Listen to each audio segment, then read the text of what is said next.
do a quick Bible reading for either today or yesterday. I'm not sure where I'll count it, but we'll go here for now. So I'll go ahead and do a quick mic check.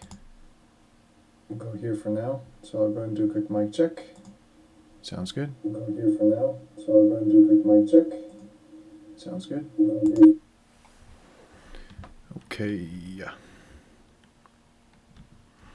And that looks good, so we can go ahead and go performance mode there.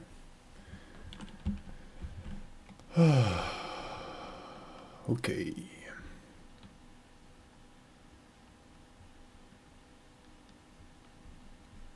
First Samuel, chapter 12. Then Samuel said to all Israel, "Behold, I have listened to your voice in all that you said to me, and I have appointed a king over you. Now here is the king walking before you, but I am old and gray, and behold, my sons are with you. And if I have walked before you from my youth, even to this day. Here I am. Bear witness against me before the Lord and his anointed. Whose ox have I taken? Or whose donkey have I taken? Or whom have I defrauded? Whom have I oppressed? Or from whose hand have I taken a bribe to blind my eyes with it? I will restore it to you."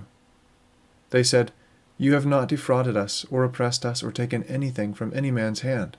He said to them, "The Lord is witness against you, and his anointed is witness this day, that you have found nothing in my hand." And they said, "He is witness." Then Samuel said to the people, "It is the Lord who appointed Moses and Aaron, and brought your fathers up from the land of Egypt. So now, take your stand, that I may plead with you before the Lord concerning all the righteous acts of the Lord, which he did for you and your fathers. When Jacob went into Egypt, and your fathers cried out to the Lord. Then the Lord sent Moses and Aaron, who brought your fathers out of Egypt, and settled them in this place. But they forgot the Lord their God.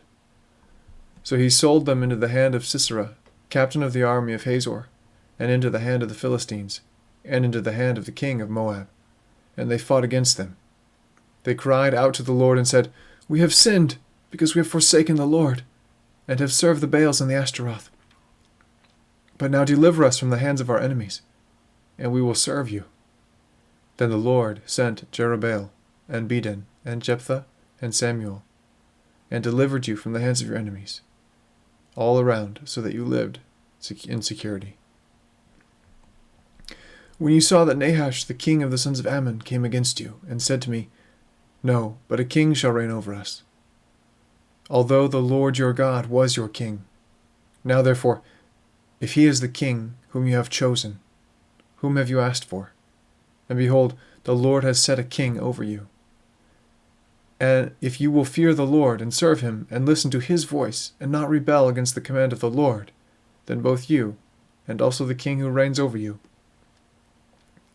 will follow the Lord your God. If you will not listen to the voice of the Lord, but rebel against the command of the Lord, then the hand of the Lord will be against you, as it was against your fathers. Even now, take your stand, and see this great thing which the Lord will do before your eyes. Is it not the wheat harvest today? I will call to the Lord, that he may send thunder and rain. Then you will know, and see that your wickedness is great, in which you have done in the sight of the Lord, by asking for yourselves a king. So Samuel called to the Lord, and the Lord sent thunder and rain that day, and all the people greatly feared the Lord and Samuel. Then all the people said to Samuel, "Pray for your servants to the Lord your God, so that we may not die. For we have added to all our sins this evil by asking for ourselves a king." Samuel said to the people, "Do not fear. You have committed all this evil, yet do not turn aside from following the Lord, but serve the Lord with all your heart. You must not turn aside, for then you would go after futile things, which cannot profit or deliver, because they are futile. For the Lord will not abandon his people on account of his great name, because the Lord has been pleased to make you a people for himself. Moreover, as for me, Far be it from me that I should sin against the Lord by ceasing to pray for you. But I will instruct you in the good and right way. Only fear the Lord, and serve him in truth with all your heart. For consider what great things he has done for you. But if you will still do wickedly, both you and your king will be swept away. I really like this verse.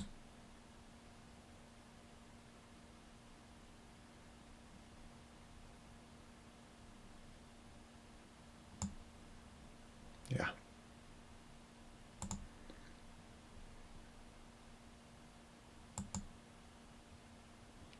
1 Samuel, chapter 13. Saul was 30 years old when he began to reign, and he reigned 42 years over Israel. Now Saul chose for himself 3,000 men of Israel, of which 2,000 were with Saul in Michmash, in the hill country of Bethel, while 1,000 were with Jonathan at Gibeah of Benjamin. But he sent away the rest of the people, each to his tent. Jonathan smote the garrison of the Philistines that was in Geba, and the Philistines heard of it. Then Saul blew the trumpet throughout the land, saying, "Let the Hebrews hear." All Israel heard the news that Saul had smitten the garrison of the Philistines, and also that Israel had become odious to the Philistines. The people were then summoned to Saul at Gilgal. Now the Philistines assembled to fight with Israel, 30,000 chariots, and 6,000 horsemen, and people like the sand which is on the seashore in abundance. And they came up and camped in Michmash, east of Bethaven. When the men of Israel saw that they were in a strait, for the people were hard pressed, then the people hid themselves in caves and thickets and cliffs and cellars and in pits. Also some of the Hebrews crossed the Jordan into the land of Gad and Gilead. But as for Saul, he was still in Gilgal, and all the people followed him trembling.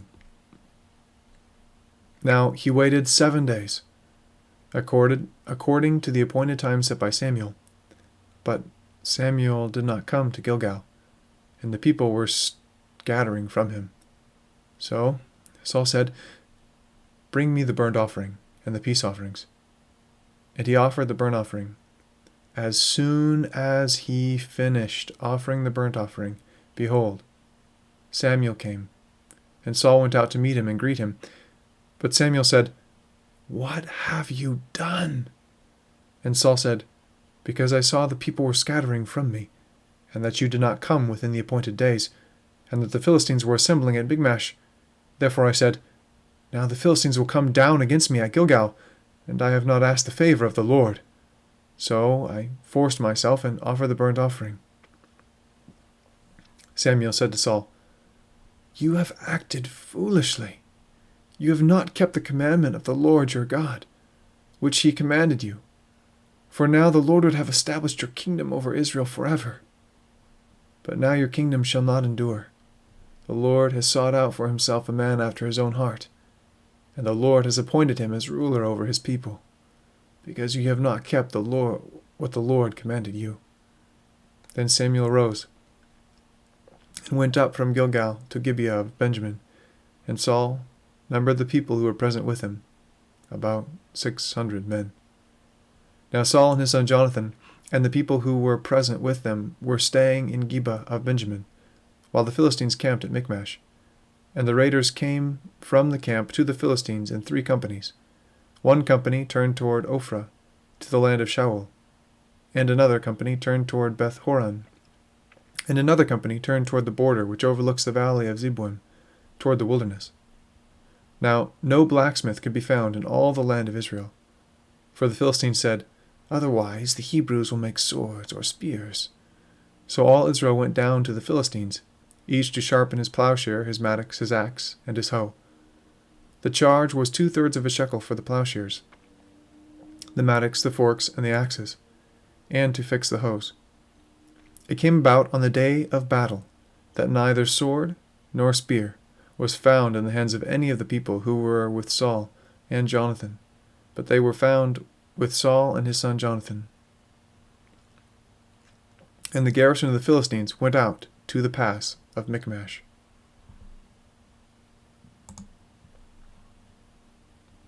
First Samuel, chapter 14. Now the day came that Jonathan the son of Saul said to the young man who was carrying his armor, "Come, and let us cross over to the Philistine garrison that is on the other side." But he did not tell his father. Saul was staying in the outskirts of Gibeah under the pomegranate tree which is in Migron. The people who were with him were about 600 men. And Ahijah the son of Ahitub, Ichabod's brother, the son of Phinehas, the son of Eli, the priest of the Lord at Shiloh, was wearing an ephod. And the people did not know that Jonathan had gone. Between the passes by which Jonathan sought to cross over to the Philistine garrison, there was a sharp crag on the one side, and a sharp crag on the other side. And the name of the one was Bozez, and the name of the other Sina. The one crag rose on the north opposite Michmash, and the other on the south, opposite Geba. Then Jonathan said to the young man who was carrying his armor, Come and let us cross over to the garrison of these uncircumcised. Perhaps the Lord will work for us, for the Lord is not restrained to save by many or by few." His armor-bearer said to him, "Do all that is in your heart. Turn yourself, and here I am with you, according to your desire." Then Jonathan said, "Behold, we will cross over to the men and reveal ourselves to them. If they say to us, 'Wait until we come to you,' then we will stand in our place and not go up to them. But if they say, 'Come up to us,' then we will go up, for the Lord has given them into our hands, and this shall be the sign to us." When both of them revealed themselves to the garrison of the Philistines said, "Behold, the Hebrews are coming out of their holes where they have hidden themselves." So the men of the garrison hailed Jonathan and his armor-bearer and said, "Come up to us, and we will tell you something."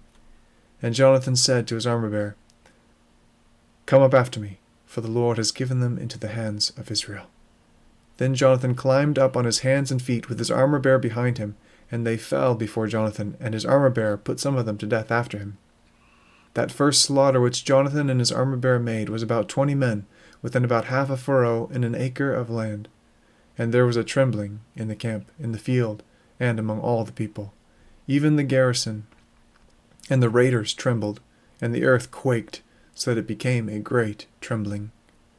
Now Saul's watchmen in Gibeah of Benjamin looked, and behold, the multitude melted away. Wow! And they went here and there. Saul said to the people who were with him, "Number now, and see who has gone from us." And when they had numbered, behold, Jonathan and his armor-bearer were not there. Then Saul said to Ahijah, "Bring the ark of God here." For the ark of God was at that time with the sons of Israel. When Saul talked to the priest, the commotion in the camp of the Philistines continued and increased. So Saul said to the priest, "Withdraw your hand." Then Saul and all the people who were with him rallied and came to the battle, and behold, every man's sword was against his fellow, and there was very great confusion. Now the Hebrews who were with the Philistines previously, who went up with them all around in the camp, even they also turned to be with the Israelites who were with Saul and Jonathan. When all the men of Israel who had hidden themselves in the hill country of Ephraim heard that the Philistines had fled, even they also pursued them closely in the battle. So the Lord delivered Israel that day, and the battle spread beyond Bethaven. Now the men of Israel were hard pressed on that day, for Saul had put the people under oath, saying, "Cursed be the man who eats food before evening, and until I have avenged myself on my enemies." So none of the people tasted food. All the people of the land entered the forest, and there was honey on the ground. When the people entered the forest, behold, there was a flow of honey. But no man put his hand to his mouth, for the people feared the oath. But Jonathan had not heard what his father put the people under. Heard when his father put the people under oath. Therefore he put out the end of his staff that was in his hand and dipped it in the honeycomb, and put his hand to his mouth, and his eyes brightened. Then one of the people said, "Your father strictly put the people under oath, saying, 'Cursed be the man who eats food today.'" And the people were weary. Then Jonathan said, "My father has troubled the land. See now how my eyes have brightened because I tasted a little of this honey. How much more if only the people had eaten freely today, of the spoil of their enemies which they found? For now the slaughter among the Philistines has not been great. They struck among the Philistines that day from Michmash to Aijalon. And the people were very weary. The people rushed greedily upon the spoil, and took sheep and oxen and calves, and slew them on the ground, and the people ate them with the blood. Then they told Saul, saying, Behold, the people are sinning against the Lord by eating with the blood. And he said, You have acted treacherously. Roll a great stone to me today. Saul said, Disperse yourselves among the people, and say to them, Each one of you bring me his ox or his sheep, and slaughter it here and eat. And do not sin against the Lord by eating with the blood. So all the people that night brought each one his ox with him and slaughtered it there. And Saul built an altar to the Lord. It was the first altar that he built to the Lord. Then Saul said, Let us go down after the Philistines by night, and take spoil among them until the morning light, and let us not leave a man of them. And they said, Do whatever seems good to you. So the priest said, Let us draw near to God here. Saul inquired of God, Shall I go down after the Philistines? Will you give them into the hand of Israel? But he did not answer him on that day. Saul said, Draw near here, all you chiefs of the people, and investigate and see how this sin has happened today. For as the Lord lives who delivers Israel, though it is in Jonathan my son, he shall surely die. But not one of the people answered him. Then he said to all Israel, You shall be on one side, and I and Jonathan my son will be on the other side. And the people said to Saul, Do what seems good to you. Therefore Saul said to the Lord, the God of Israel, Give a perfect lot. And Jonathan and Saul were taken, but the people escaped. Saul said, Cast lots between me and Jonathan my son. And Jonathan was taken. Then Saul said to Jonathan, Tell me, what have you done? So Jonathan told him and said, I indeed tasted a little honey with the end of my staff that was in my hand. Here I am. I must die. Saul said, May God do this to me, and more also, for you shall surely die, Jonathan. But the people said to Saul, Must Jonathan die, who has brought about this great deliverance in Israel? Far from it. As the Lord lives, not one hair of his head shall fall to the ground, for he has worked with God this day. So the people rescued Jonathan, and he did not die. Then Saul went up from pursuing the Philistines, and the Philistines went to their own place. Now, when Saul had taken the kingdom over Israel, he fought against all his enemies on every side, against Moab, the sons of Ammon, Edom, the kings of Zobah, and the Philistines. Wherever he turned, he inflicted punishment. He acted valiantly, and defeated the Amalekites, and delivered Israel from the hands of those who plundered them. Now the sons of Saul were Jonathan and Ishvi, and Malchishua, and the names of his 2 daughters were these, the names of the firstborn, Merab, and the name of the younger, Michal. The name of Saul's wife was Ahinoam, the daughter of Ahimaaz, and the name of the captain of his army was Abner, the son of Ner, Saul's uncle. Kish was the father of Saul, and Ner, the father of Abner, was the son of Abiel. Now the war against the Philistines was severe, all the days of Saul. And when Saul saw any mighty man, or any valiant man, he attached him to his staff.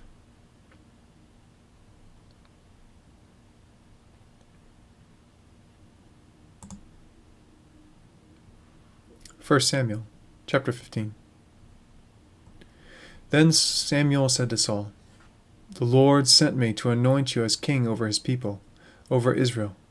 Now therefore, listen to the words of the Lord. Thus says the Lord of hosts, I will punish Amalek for what he did to Israel, how he set himself against him on the way while he was coming up from Egypt. Now go and strike Amalek, and utterly destroy all that he has, and do not spare him, but put to death both man and woman, child and infant, ox and sheep, camel and donkey. Then Saul summoned the people, and numbered them in Telaim, 200,000 foot soldiers, and 10,000 men of Judah. Saul came to the city of Amalek, and set an ambush in the valley. Saul said to the Kenites, "Go, depart, go down from among the Amalekites, so that I do not destroy you with them. For you showed kindness to all the sons of Israel when they came up from Egypt." So the Kenites departed from among the Amalekites. So Saul defeated the Amalekites from Havilah as you go to Shur, which is east of Egypt. He captured Agag, the king of the Amalekites, alive, and utterly destroyed all the people with the edge of the sword. But Saul and the people spared Agag and the best of the sheep, the oxen, the fatlings, the lambs, and all that was good, and were not willing to destroy them utterly. But everything despised and worthless, that they utterly destroyed. I feel like I'm the same way. Then the word of the Lord came to Samuel, saying, "I regret that I have made Saul king, for he has turned back from following me and has not carried out my commands." And Samuel was distressed and cried out to the Lord all night. Samuel rose early in the morning to meet Saul, and it was told Samuel, saying, "Saul came to Carmel, and behold, he set up a monument to himself, and turned and proceeded on down to Gilgal." Samuel came to Saul, and Saul said to him, "Blessed are you of the Lord. I have carried out the command of the Lord." But Samuel said, "What then is this bleating of the sheep in my ears, and the lowing of the oxen which I hear?" Saul said, "They have brought them from the Amalekites, for the people spared the best of the sheep and oxen to sacrifice to the Lord your God. But the rest we have utterly destroyed." Then Samuel said to Saul, "Wait, and let me tell you what the Lord said to me last night." And he said to him, "Speak." Samuel said, "Is it not true, though you were little in your own eyes, that you were made the head of the tribes of Israel? And the Lord anointed you king over Israel. And the Lord sent you on a mission and said, 'Go and utterly destroy the sinners, the Amalekites, and fight against them until they are exterminated.' Why then did you not obey the voice of the Lord, but rushed upon the spoil and did what was evil in the sight of the Lord?" Then Saul said to Samuel, "I did obey the voice of the Lord, and went on the mission on which the Lord sent me, and have brought back Agag, the king of Amalek, and have utterly destroyed the Amalekites. But the people took some of the spoil, sheep and oxen, the choicest of things devoted to destruction, to sacrifice to the Lord your God at Gilgal." Samuel said, "Has the Lord as much delight in burnt offerings and sacrifices as in obeying the voice of the Lord?" Oof. Behold, to obey is better than sacrifice, and to heed than the fat of rams. For rebellion is as the sin of divination, and insubordination is as iniquity and idolatry. Because you have rejected the word of the king, because you have rejected the word of the Lord, he has also rejected you from being king." Then Saul said to Samuel, "I have sinned. I have indeed transgressed the command of the Lord and your words, because I feared the people and listened to their voice. Now therefore, please pardon my sin and return with me, that I may worship the Lord." But Samuel said to Saul, "I will not return with you, for you have rejected the word of the Lord, and the Lord has rejected you from being king over Israel." As Samuel turned to go, Saul seized the edge of his robe, and it tore. So Samuel said to him, "The Lord has torn the kingdom of Israel from you today, and has given it to your neighbor, who is better than you. Also, the glory of Israel will not lie or change his mind. For he is not a man, that he should change his mind." Then he said, "I have sinned, but please honor me now before the elders of my people and before Israel, and go back with me, that I may worship the Lord your God." So Samuel went back, following Saul, and Saul worshipped the Lord. Then Samuel said, "Bring me Agag, the king of the Amalekites." And Agag came to him cheerfully, and Agag said, "Surely the bitterness of death is past."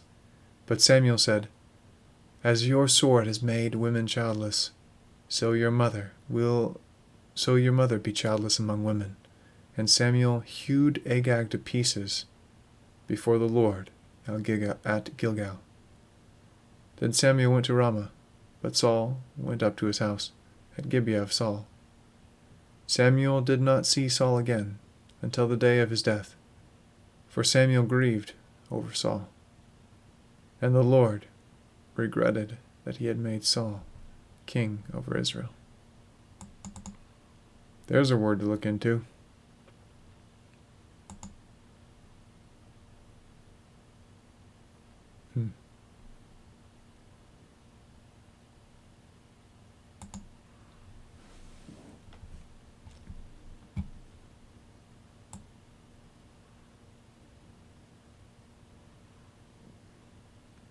Let's see. We could probably make it through this one. Give it a try. 1 Samuel chapter 16.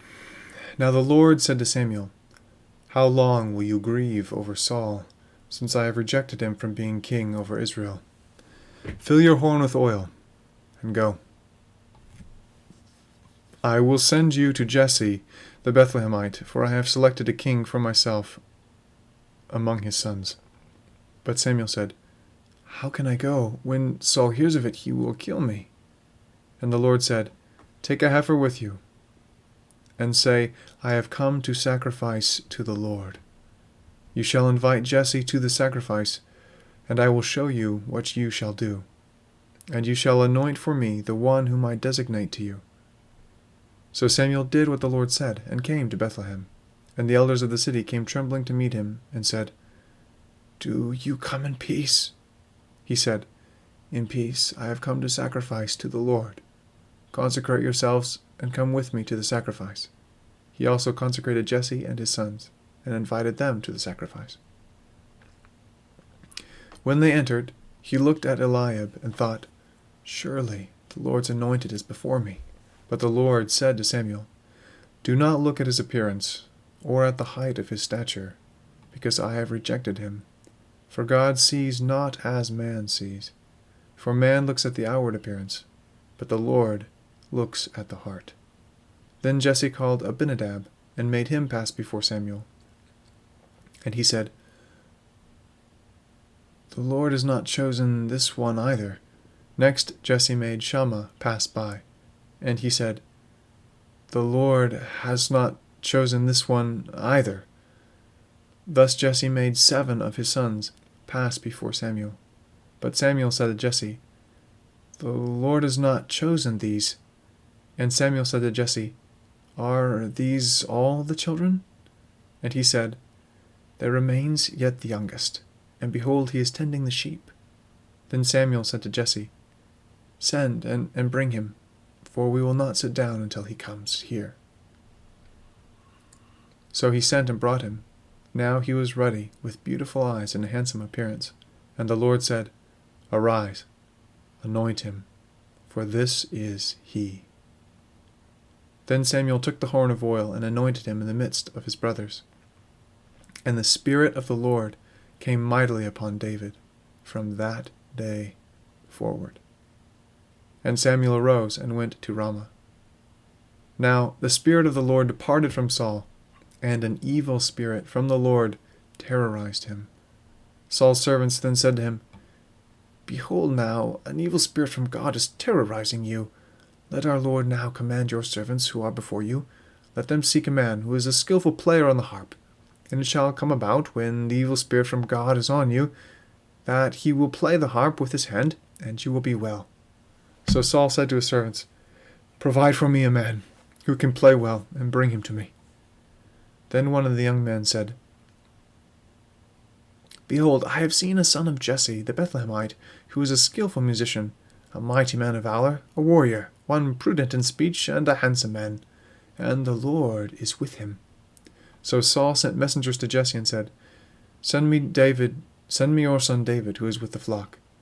Jesse took a donkey, loaded it with bread and a jug of wine and a young goat, and sent them to Saul, by David his son.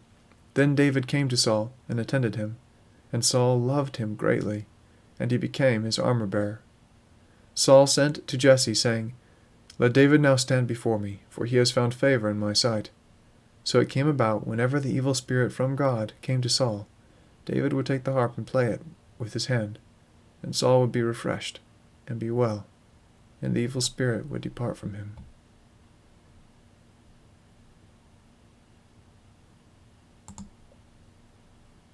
All right, that's the end for tonight. Starting 1 Samuel 17 with David and Goliath. Later today, Lord willing. Thanks for joining the stream. For any of the parts, Lord willing, catch you later today. Adios. And God bless.